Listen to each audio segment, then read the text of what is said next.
This will be one of many introductions to the Book of Creation. The Book of Creation is related to our great-grandfather Abraham, and it was re-edited by Rabbi Akiva at the times of the Mishnah, as it states at the end of the book. But one of the classical things about our great-grandfather Abraham is that we know that God took Abraham and he says, Avram, Aleph Beis, right? Reish Mem, Avram will never have children.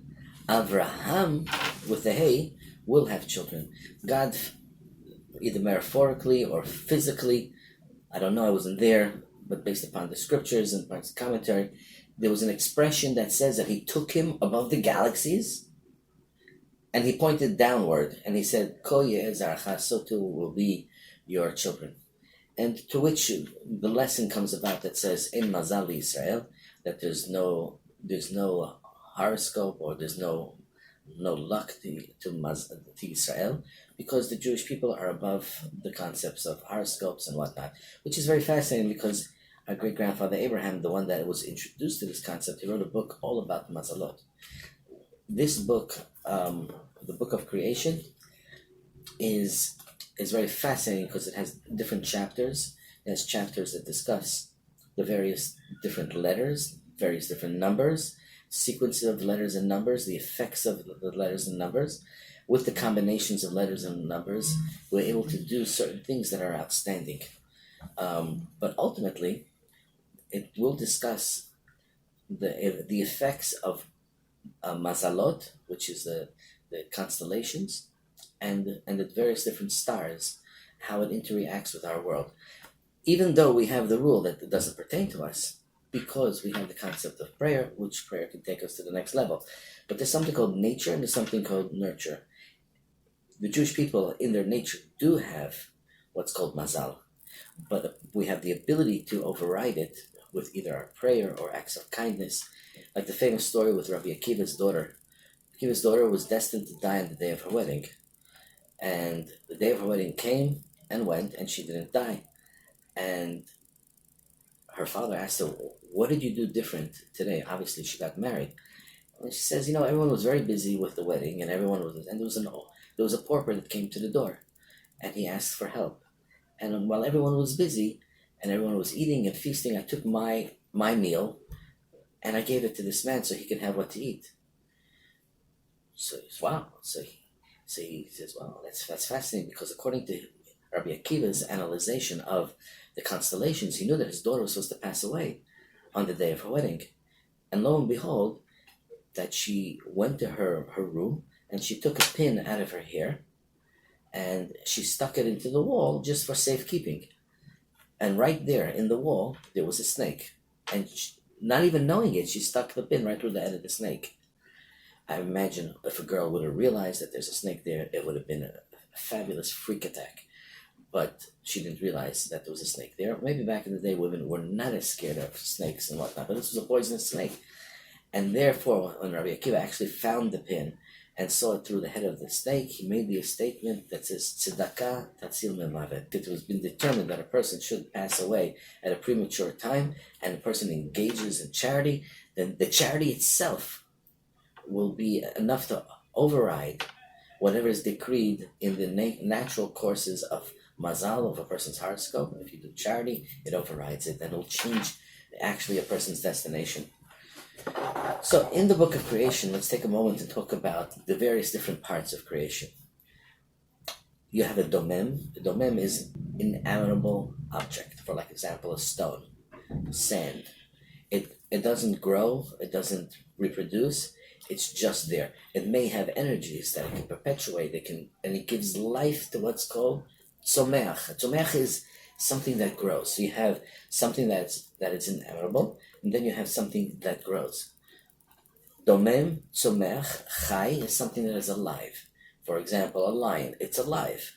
It's a Baal Chai. It's a master of life. And then you have the next category of creation that's called the Medaber, that speaks, communicates. It's very interesting because the way a lion communicates is, I'm hungry, I'm going to eat you.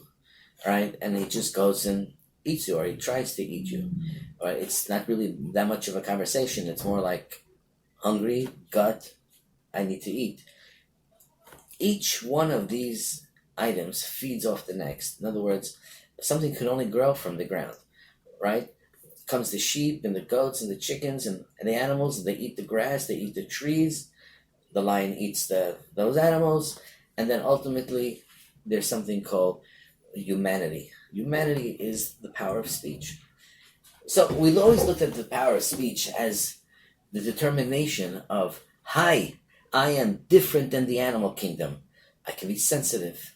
I can be reassuring. I can have compassion. I can speak. I can express myself. Whereas a lion is limited.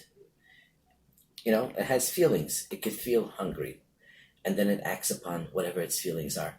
So, as we look through the different stages of creation, we would come to the conclusion that humanity is the supreme aspect of creation, and all of creation is really there geared to support man in his endeavors. You have the grass, you feed the sheep, they grow on the ground, and they make clothing, and all that is there to support the necessities. And if you look into the numbers of relationship between how many sheep are there in the world versus humans and this and that, there's always enough abundant of necessities so that humanity can supply itself from what there is.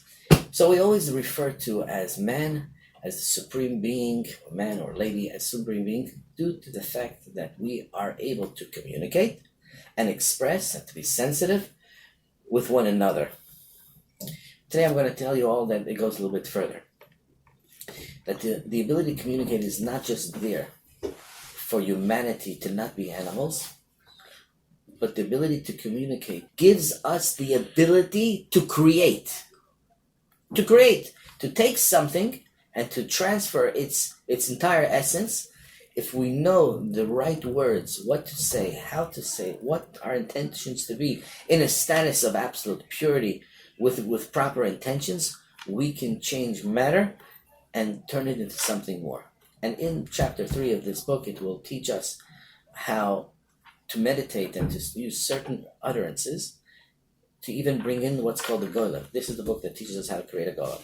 Golem is probably a modern form of a Frankenstein. Frankenstein is a man that was created by man, but through a doctor. Here you etch into the ground the shape of a man, you bring water, and you do certain utterances, and through those utterances, through those permutations that you express, there will be a divine energy that will enter this semblance of a man and will give it life. So man is not just different than animal, that it can communicate, because animals communicate, they have some form of communication, but maybe it's not as sophisticated. Maybe it's even more sophisticated than us. Like whales communicate with sonar, and they can send a message across the ocean to a cousin. Hey, we got some good salmon here. The point is that we're not superior to you, to the creations, the lower aspects of creation, just because we have more skill, but because we can create with our power of speech.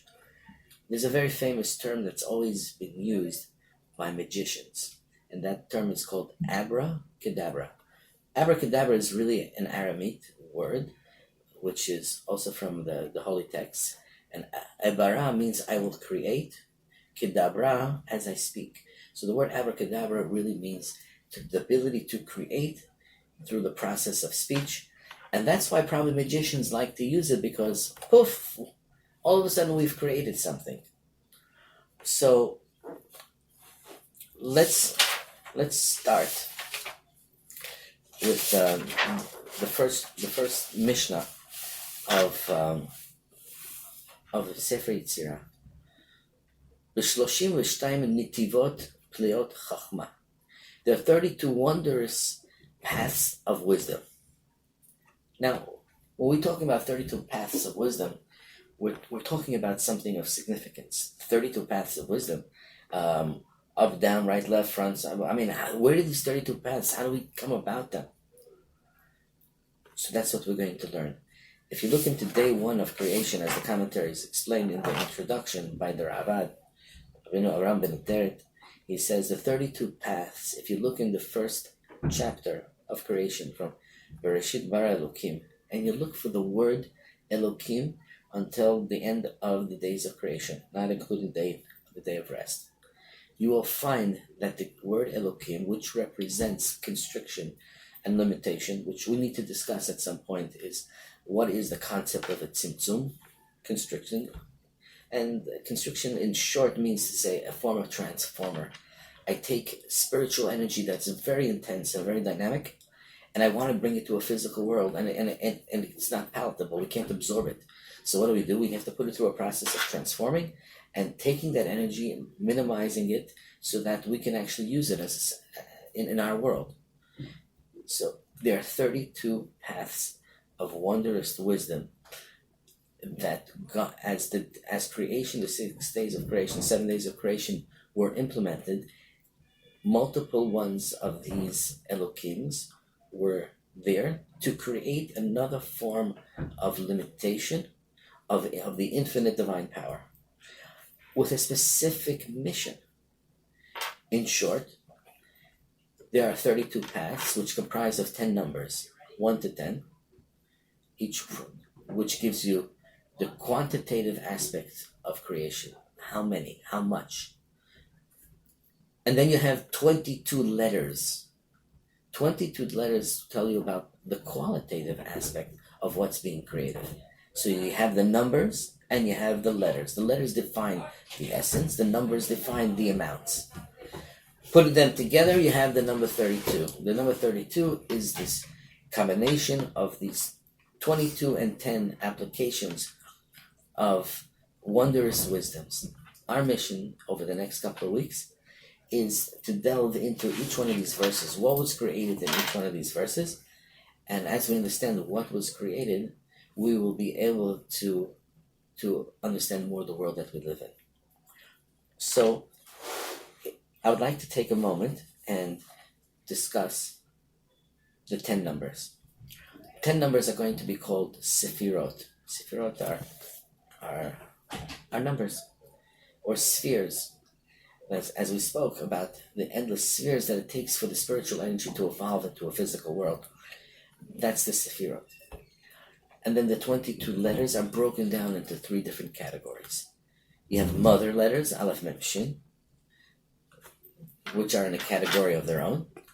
You have double letters, Beged, Kafrat, right? Those are in a category on their own, representing the seven planets. And then you have the 12 simple letters. The 12 simple letters correspond to the horoscope that we live in, the 12 different applications of the zodiac, or what we call in Hebrew the mazalot. So these 12 mazalot, each one has a character, just like each letter has a character. The 7 planets have a character, and the 3 mother letters also have specific characters. Our mission is to understand each one of these characters as just an introductory level, and as we get deeper into the book, to expand and to get more of a clarity on each and every one of them. But the totality is just the first 4 words of this book, the 32 wondrous paths of wisdom, and we need to get into understanding those 32 paths of wisdom. Thank you for now.